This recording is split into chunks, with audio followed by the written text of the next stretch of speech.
Marginal costing एक ऐसा topic है जो कि हमें ऑलमोस्ट हर एग्जामिनेशन में देखने को मिलता है। आज के सेशन में आपके साथ डिस्कस करेंगे टॉप 5 एमसीक्यूज इस टॉपिक से जुड़े हुए जो कि आपके एग्जामिनेशन के लिए काफी इंपॉर्टेंट है। आइए फटाफट से सेशन को स्टार्ट करते हैं। तो सेशन को स्टार्ट करने से पहले ब्रीफली आपको हमारे कोर्सेज के बारे में भी बता देता हूं। तो अगर आप प्रिपरेशन कर रहे हैं यूजीसी नेट कॉमर्स मैनेजमेंट की या फिर स्टेट असिस्टेंट प्रोफेसर या पीजीटी कॉमर्स की, तो एवर स्टडी क्लासेस के पास आपके लिए डिटेल्ड कॉम्प्रिहेंसिव कोर्सेज है और प्रैक्टिस के लिए टेस्ट सीरीज और क्वेश्चन बैंक भी अवेलेबल है। डिटेल्स आप चेकआउट कर सकते हैं हमारी वेबसाइट या फिर हमारी ऐप पे। तो यहां पे हमारे पास पहला सवाल है, which of the following statements is are true about variable costing? Variable costing is also called marginal costing. It may be defined as the technique which charges only the variable cost to the cost unit.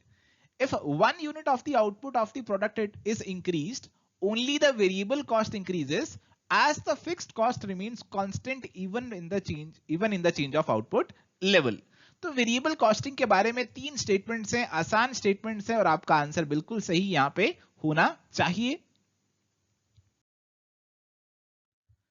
तो my dear friends, यहां पे आपकी तीनों statements बिल्कुल सही हैं। देखो, आपकी जो कॉस्ट है मार्जिनल कॉस्टिंग के अंदर हम आपकी कॉस्ट को दो में बांट लेते हैं, वेरिएबल कॉस्ट और फिक्स्ड कॉस्ट। वेरिएबल कॉस्ट को हम मार्जिनल कॉस्ट भी बोल सकते हैं। ये आपकी पर यूनिट जो है वेरी करेगी। आपकी पर यूनिट वेरिएबल कॉस्ट अगर ₹5 है तो आप एक यूनिट बनाएंगे तो ₹5, 2 यूनिट बनाएंगे तो ₹10 कॉस्ट हो जाएगी। बट जो आपकी फिक्स्ड कॉस्ट है वो आपकी फिक्स्ड नेचर की है। जैसे 10,000 हमारी फिक्स्ड कॉस्ट है, ये आपकी रहने वाली है, चाहे एक बनाओ, दो बनाओ, 5 बनाओ, चाहे बनाओ ही नहीं। तो इसीलिए आंसर यहां पे बनेगा option number D, all are true. सवाल अगला हमारे पास असर्शन रीजनिंग का। असर्शन है, semi variable cost is separately recognised in CVP analysis, cost volume profit analysis. Reason है, a fixed portion of the semi variable cost is clubbed with the fixed cost and its variable portion is clubbed with the variable cost। तो बताइए क्या answer यहां पे इसका सही होना चाहिए। देखो, जो इसका आंसर है ना, वो मैं मानता हूं कि क्वेश्चन के अंदर ही छुपा हुआ था। देखो, रीजनिंग में हमें बिल्कुल सही बोला गया, अगर हमारी कोई सेमी वेरिएबल कॉस्ट होती है, ऐसी कॉस्ट है हमारी जिसके अंदर कुछ फिक्स्ड एलिमेंट है और कुछ आपका वेरिएबल एलिमेंट है। तो जैसे आपके इलेक्ट्रिसिटी चार्जेस हैं, कुछ फिक्स्ड है और कुछ आपका वेरिएबल है जो कि आपको पर यूनिट कंजम्पशन के हिसाब से देना है। तो जो भी आपकी सेमी वेरिएबल कॉस्ट होगी, आप उसको दो में बांट लेते हो, उसका फिक्स्ड वाला पोर्शन अलग कर लेते हो और उसका वेरिएबल वाला पोर्शन आप अलग कर लेते हो। तो इसको हमने दो में बांट दिया, तो क्या हमने इसको सेपरेटली रिकॉग्नाइज किया? नहीं किया। हमने तो इसकी कोई सेपरेट रिकॉग्निशन नहीं करी, हमने तो इसको दो में बांट दिया और अलग अलग फिक्स्ड कॉस्ट और वेरिएबल कॉस्ट की रिकॉग्निशन यहां पे कर ली। तो असर्शन हमारी यहां पे गलत हो जाती है, रीजन सही हो जाता है और इसीलिए आंसर ऑप्शन डी जो है वो यहां पे बन जाता है। अगला सवाल, consider the following statements and identify the correct code.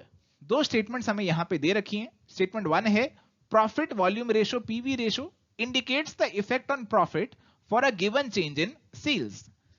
Second statement है, margin of safety is the level of sales made below the break even point. दो स्टेटमेंट्स हैं, आपको बताना है कि कौन सी यहां पे सही है। तो माय डियर फ्रेंड्स, यहां पे आपका जो आंसर है वो बिल्कुल आसानी से निकल जाना चाहिए था। देखो, जो आपकी पहली स्टेटमेंट है पीवी रेशो से जुड़ी हुई, प्रॉफिट वॉल्यूम रेशो से जुड़ी हुई, तो ये आपको बिल्कुल यही बताती है कि आपके सेल्स में चेंज आने से आपके प्रॉफिट में कितना चेंज आएगा। इसका फॉर्मूला देखो, इसका फॉर्मूला आपने एक सभी ने सुना होगा, कंट्रीब्यूशन बाय सेल्स इनटू 100। तो ये फॉर्मूला तो है ही इसका, बट इसका एक बहुत इंपॉर्टेंट फॉर्मूला और है, तो ये फॉर्मूला भी आपको पता होना चाहिए, change in profit divided by change in sales. और सेकंड स्टेटमेंट है मार्जिन ऑफ सेफ्टी से जुड़ी हुई। तो मार्जिन ऑफ सेफ्टी क्या है? Margin of safety is the level of sales above the break even point. तो आपकी एक्चुअल सेल्स कितनी ब्रेक इवन सेल से ज्यादा है, this would denote the level of margin of safety. अगर आपकी एक्चुअल सेल्स है 10,000 और आपका ब्रेक इवन सेल्स का लेवल है 8,000, यानी कि 8,000 की सेल्स पे आप कोई प्रॉफिट कोई लॉस नहीं कमाते, तो आपका मार्जिन ऑफ सेफ्टी यहां पे कितना हो गया? 2,000 जो है यहां पे आपका मार्जिन ऑफ सेफ्टी बनेगा। तो आंसर यहां पे हमारा जो है it is going to be option number A. दूसरी स्टेटमेंट आपकी यहां पे गलत है, यहां अबव होता तो ये सही हो जाती।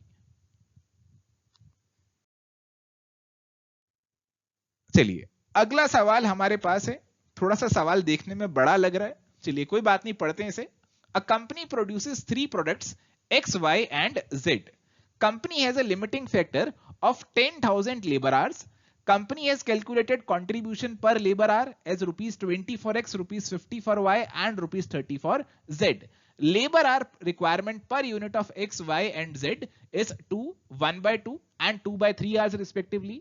Maximum demand of X, Y and Z is 1,000 units, 10,000 units and 6,000 units respectively. How many units of product X will be produced by the company? देखो जी, इस सवाल को अगर मैं आपके साथ डिस्कस करूं, है ना जी, सवाल को डिस्कस करते हैं।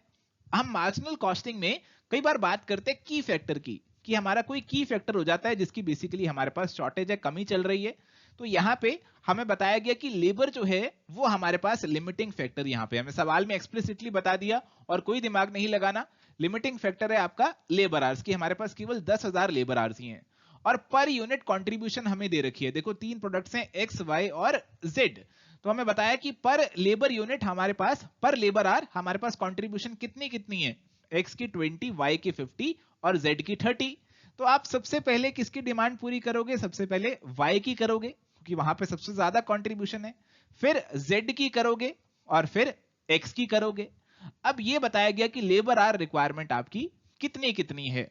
देखो जी, एक्स का एक यूनिट बनाने में 2 घंटे लगते हैं, वाई का आधा घंटा लगता है और आपका जो Z है उसमें 2/3 आवर्स आपके लग जाते हैं। तो यहां पे हम सबसे पहले क्या करने वाले हैं, सबसे पहले Y की यूनिट बनाने वाले हैं। Y के 10,000 यूनिट हम बना सकते हैं, तो Y के 10,000 यूनिट हम यहां पे बना डालेंगे और कितने लेबर आवर्स इसमें कंज्यूम हो जाएंगे, 10,000 इंटू 1/2 यानी कि 5,000 आवर्स आपके कंज्यूम हो जाएंगे। इसके बाद हम किसको बनाएंगे, Z को बनाएंगे क्योंकि Z सेकंड नंबर पे आ रहा है। तो अब Z के कितने यूनिट्स हम बना सकते हैं, Z के हमें बताया गया 6,000 यूनिट हम बना सकते हैं, तो 6,000 बनाएंगे। कितने लेबर आवर्स कंज्यूम हो गए, 6,000 इंटू 2/3 यानी कि आपके 4,000 कंज्यूम हो गए।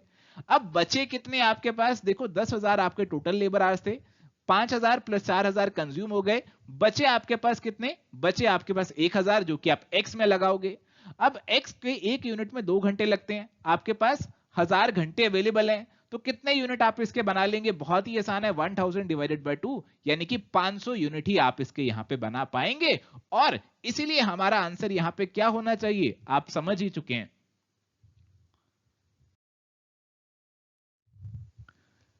तो माय डियर फ्रेंड्स, उम्मीद करता हूं जो मैंने अभी आपको लास्ट स्लाइड में समझाया वो आपको समझ में आया। अगर थोड़ी सी दिक्कत आपको हुई है तो एक बार वीडियो को पॉज कीजिए, ध्यान से सवाल को पढ़िए और अपने दिमाग के घोड़े दौड़ाइए, सोचिए कि क्या आंसर इसका होना चाहिए, कैसे से सॉल्व करना चाहिए, और आप बिल्कुल डेफिनेटली इस आंसर पे पहुंच जाएंगे कि आपको x के 1000 डिवाइडेड बाय 2 यानी कि 500 यूनिट्स ही प्रोड्यूस करने हैं। So answer is going to be option number D.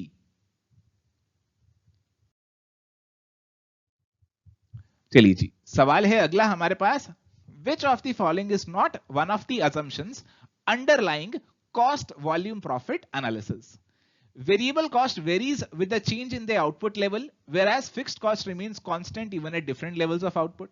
Selling price per unit increases at increased volume of sales. Efficiency and productivity level is constant at different levels of output. There would be no change in the price of material, rate of wage, and so on at all the levels of production. तो my dear friends, उम्मीद करता हूं ये सवाल आपको आसान लगा होगा। देखो जी, सीवीपी एनालिसिस की अजम्पशंस की अगर हम बात करें तो ए, सी और डी बातें बिल्कुल सही हैं। बी पॉइंट में गलत बोला है, बी पॉइंट में बोला कि सेलिंग प्राइस पर यूनिट आपका इंक्रीज होगा, ऐसा नहीं है, आपका selling price per unit constant ही रहेगा। अगर आपका सेलिंग प्राइस 100 है, it is going to be 100, चाहे 10 यूनिट बेचो, 1000 बेचो, 10,000 बेचो, ऐसा एज्यूम करते हैं कि सेलिंग प्राइस आपका चेंज नहीं होगा, it is going to remain the same. इसीलिए answer is going to be option number B. चलिए, तो यहां पे आपके लिए एक होमवर्क का सवाल है, इसका आंसर आप हमें कमेंट्स के थ्रू बताइएगा।